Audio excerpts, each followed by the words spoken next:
Spraying your plants in July is one of those jobs that almost everyone does, but the timing, the product, and even the hour you spray can determine whether you stop a pest outbreak before it starts or accidentally make your plant struggle even more. I've watched healthy tomatoes, cucumbers, peppers, and beans go from thriving to covered in damaged leaves in less than 2 weeks simply because gardeners waited until they could actually see an infestation.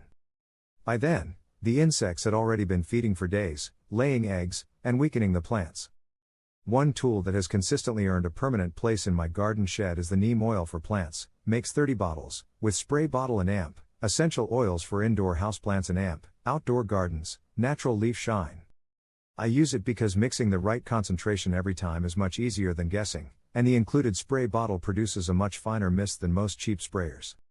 That means better leaf coverage with less waste. I'll leave the exact one I use in the description if you want to check it out. It solves a mistake I see constantly, people drenching plants unevenly and wondering why pests keep coming back. If you enjoy practical gardening advice based on what actually works in real gardens, consider subscribing because that's exactly what we focus on here. July is when the balance in your garden quietly changes. July looks productive on the surface. Plants are larger, flowers are everywhere, fruit is beginning to ripen, and everything seems healthy. But underneath that appearance, your garden has entered one of the most stressful periods of the growing season. Heat increases insect reproduction dramatically. Many common pests can complete an entire generation in as little as 7 to 10 days under warm conditions. Aphids reproduce without even needing to mate. Spider mites multiply faster in hot, dry weather. Whiteflies spread rapidly through dense foliage. Thrips begin damaging flowers before you even notice the insects themselves. The biggest mistake isn't seeing insects. It's waiting until you do. By the time visible damage appears, your plants have already lost valuable energy that should have gone into producing fruit. That's why July isn't about reacting. It's about interrupting pest life cycles before populations explode. And later in this video I'll explain the one mistake almost everyone makes when spraying neem that actually reduces its effectiveness by more than half. Healthy plants can still lose harvests without obvious warning. One thing I've learned from growing vegetables in raised beds, containers, and hydroponic systems is that plants don't suddenly become unhealthy overnight. Stress builds gradually. A few aphids remove sap every day. Spider mites puncture thousands of tiny cells. Whiteflies continuously weaken leaves. The plant responds by redirecting energy away from growth and fruit production toward survival. You may still see green leaves. You may still see flowers. But yields quietly decline. Tomatoes stay smaller. Peppers ripen slower. Beans produce fewer pods. Cucumbers begin dropping flowers. Most gardeners blame fertilizer.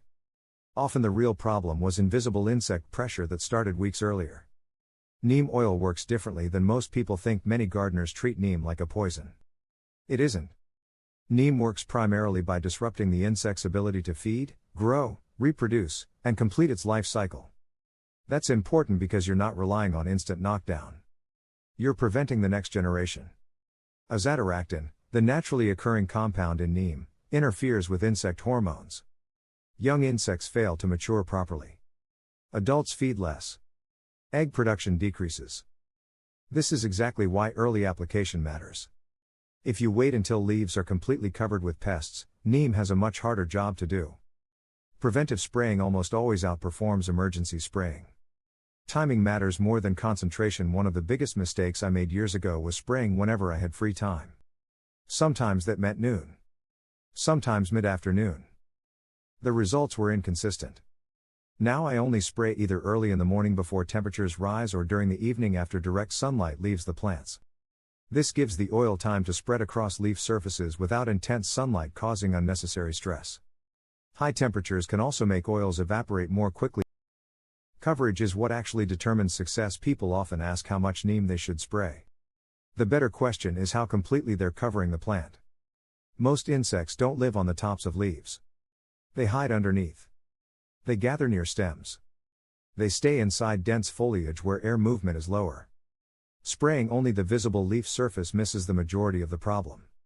When I spray tomatoes, cucumbers, squash, peppers, beans, or eggplants, I move slowly around each plant. I spray underneath every major leaf. I coat stems lightly. I reach into the center of dense growth. The leaves shouldn't be dripping. They should have a thin, even coating. That's enough. Don't spray every plant the same way. Different vegetables have different leaf structures. Tomatoes have open canopies that are relatively easy to coat. Cucumbers hide pests beneath broad leaves. Peppers develop dense branching where whiteflies love to gather. Eggplants often attract flea beetles that feed aggressively on young leaves. Leafy greens can hold moisture longer, so lighter applications usually work better. Understanding where insects prefer to live makes every spray more effective. You're targeting biology, not simply wetting leaves. This is the mistake that makes neem seem like it doesn't work. Here's the mistake I promised earlier. Many gardeners spray once and expect the problem to disappear. That's rarely how insect life cycles work. Eggs continue hatching. Young insects emerge days later. New adults arrive from neighboring gardens. That's why follow-up applications matter. During active pest pressure in July, I usually repeat applications every 7 days. After heavy rain, I inspect plants again because much of the protective coating may have washed away. Consistency almost always beats stronger concentrations. Neem is only one part of a healthy garden. One reason some gardeners become disappointed with neem is because they're trying to solve every problem with one product. It can't compensate for stressed plants. Plants growing in dry soil become much more attractive to spider mites. Over-fertilized plants produce lush, tender growth that aphids absolutely love. Poor airflow encourages disease while giving insects sheltered conditions. Healthy gardening starts with healthy growing conditions. Consistent watering. Balanced fertility. Good spacing. Regular pruning where appropriate. Neem simply strengthens an already good management system. Hydroponic growers shouldn't ignore this either. People sometimes assume insect problems only happen in soil gardens. Not true. Hydroponic peppers, lettuce, basil, cucumbers, and tomatoes regularly attract aphids, whiteflies, and thrips. In fact, indoor growing environments often allow pests to spread faster because natural predators are absent. I've found that inspecting plants twice each week prevents nearly every major outbreak. The moment I notice early feeding damage or small clusters of insects, I act immediately. Waiting rarely improves the situation. Some insects deserve a little patience. This is where experience matters. Not every insect should be sprayed. Ladybugs. Lacewings. Parasitic wasps. Hoverflies. These are some of your best partners in pest control. If I see ladybug larvae actively feeding on aphids, I often wait another day or two before reaching for neem. Natural predators frequently solve problems for free. Good gardeners don't eliminate insects. They manage balance. Learning to identify beneficial insects may save you more harvest than any spray ever will.